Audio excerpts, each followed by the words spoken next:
భద్రాద్రి కూడా మేమే. చాలా ఉంటాయి, డిస్కస్ చేద్దాం. ప్రేమ్ గాంధీ గారు గుడ్ ఈవినింగ్. గుడ్ ఈవినింగ్ అండి. సో వార్ రెండు పార్టీల మధ్యలో ఉందా? బీజేపీ ఏ ప్లేస్ లో ఉంది?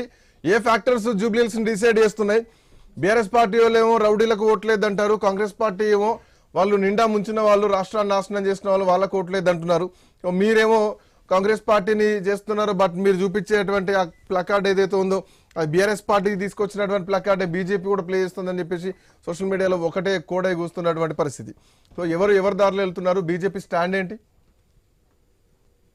మా స్టాండ్ క్లియర్. జూబ్లీహిల్స్ లో మేము గెలవడమే స్టాండ్ తప్ప వేరే ఏమి లేదు.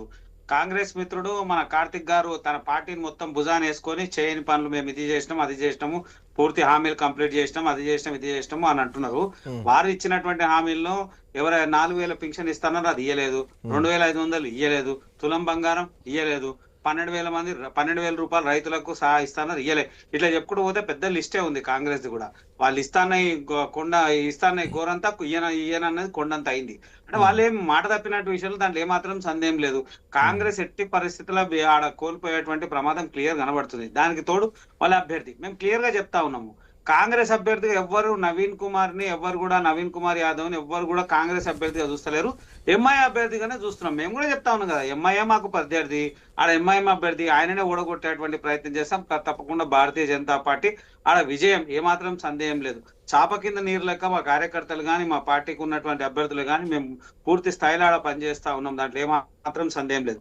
ఇక వీళ్ళ విషయం మేం కాదు, అదే పార్టీకి సంబంధించిన వైఎస్ రాజశేఖర రెడ్డి గారు ఏమన్నారో అసెంబ్లీ సాక్షిగా మాట్లాడారు కుటుంబం గురించి. ఏదైతే కాంగ్రెస్ అభ్యర్థి ఉన్నటువంటి కుటుంబం గురించి అసెంబ్లీ సాక్షిగానే ప్రస్తావించి మాట్లాడారు.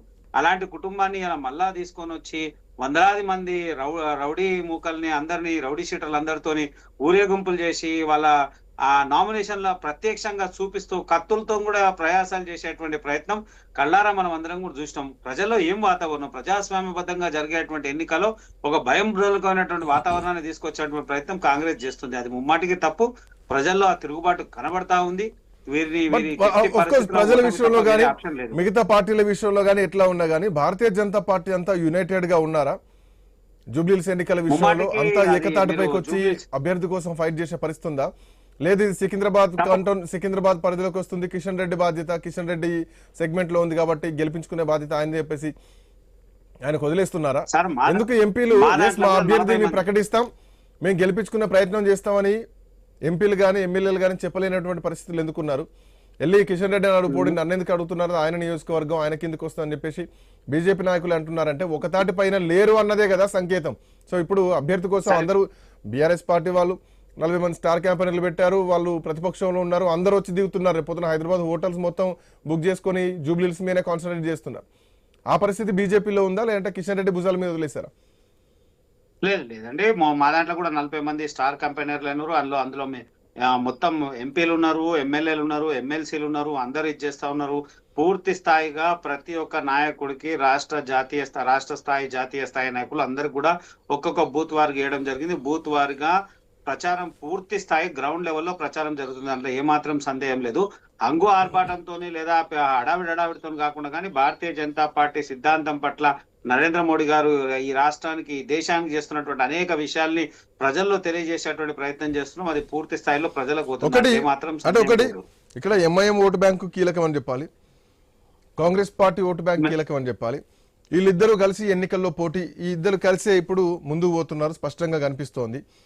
అసదుద్దీన్ ఓవైసీ మద్దతు ఇచ్చారు, కాంగ్రెస్ పార్టీ అధికారంలో ఉంది, కాంగ్రెస్ పార్టీ ఓటు బ్యాంకు. ఇంకోటి బీఆర్ఎస్ పార్టీ సిట్టింగ్ స్థానం.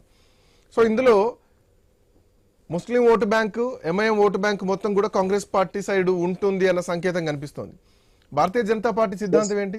ఇక్కడ హిందూ ఓటు బ్యాంకు పోలరైజేషన్ చేసేటువంటి పరిస్థితులు ఉన్నాయా ఇంతటి టగ్ ఆఫ్ వార్ లో?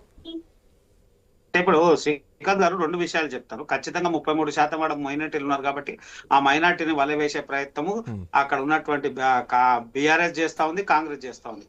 కాంగ్రెస్ ఏమో మైనార్టీలకు మేము ఆ సంక్షేమ పథకాలు ఈ పథకాలు ప్రత్యేకమైన పథకాలు ఇచ్చేటువంటి ప్రయత్నం చేస్తుంది. గేవి యార్డ్లకు రాత్రి పర్మిషన్లు ఇచ్చి నిర్మించే ప్రయత్నం చేస్తా ఉంది. అలాగే మదర్సాలకు నిధులు ఇచ్చేటువంటి ప్రయత్నం కాంగ్రెస్ చేస్తుంది. బీఆర్ఎస్ ఏం తక్కువ చేసింది కాదు.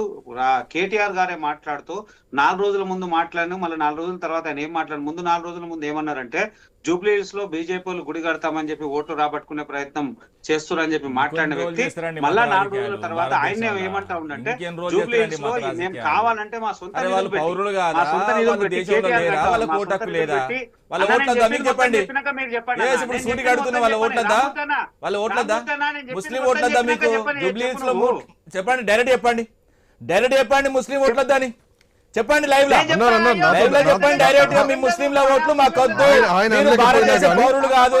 ఆయన అనలేకపోయినా గానీ ముస్లింలు ఎంఐఎం ని ప్రతిష్టాత్మకంగా గెలిపించుకున్నప్పుడు హిందువులు ఎందుకు బీజేపీని గెలిపించుకోవద్దు, నాకు ఒక అవకాశం ఇస్తే ఓటు బ్యాంకు పెంచే ప్రయత్నం చేస్తాను చెప్పేసి నాతోనే వీళ్ళ పార్టీకి చెందినటువంటి ఒక ఎమ్మెల్యే ఓన్ చేసుకుంటలేరు కదా, కంప్లీట్ గా మాకు అన్న. ఇప్పుడు మీరు ఏం చేస్తారో చెప్తా ఉన్నాం, మీ కేటీఆర్ ఏమన్నాడో చెప్తున్నాము.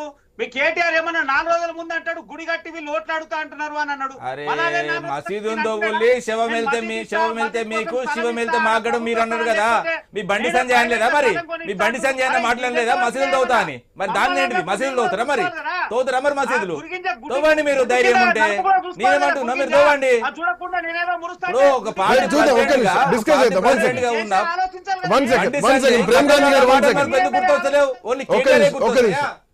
గురిగింజ కింద ఏమంటారు తెలుసా, నలుపు తెలియదు అన్నట్టు. గురిగింజ కింద